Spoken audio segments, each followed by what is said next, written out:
Chilukuru Balaji temple స్వామీజీకి ఆయన అన్యాయం కాదు ఫ్రెండ్స్, రేపు నీకైతుంది నాకైతుంది.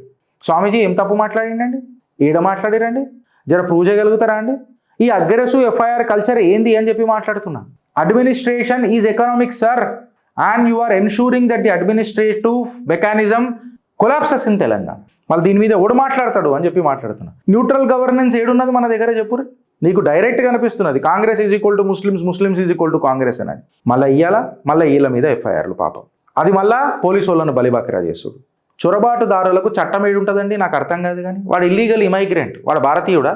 భారత రాజ్యాంగం ఎవడికి వర్తిస్తుందండి? భారతీయులకు వర్తిస్తుంది. ఇల్లీగల్ ఇమైగ్రెంట్ల మీద ఎవడో ఒకడు కేసు పెడితే అది పోయి వీళ్ళు ఎఫ్ఐఆర్లు బుక్ చేస్తారా అండి? ఏమైనా తెలివితేటలు ఉన్నాయండి ప్రభుత్వానికి? నేను మీ కమెంట్ రూపంలో అడుగుతున్నా ఫ్రెండ్స్, ఇది న్యాయమా? మళ్ళీ ఇలా సైలెంట్గా ఉన్న ఆ ప్రజలనందరిని అడుగుతున్నా, ఆ ప్రభుత్వాలనందరిని అడుగుతున్నా, దేశం కోసం ధర్మం కోసం పీక్ కట్టలు కట్టే ఆ పార్టీలను అడుగుతున్నా, మీ సెలెక్టివ్ సైలెన్స్ ఎందుకున్నది అని చెప్పి చెప్తున్నా. ఎలక్షన్ టైంలలోనే దేశం ధర్మం గుర్తొస్తుందా?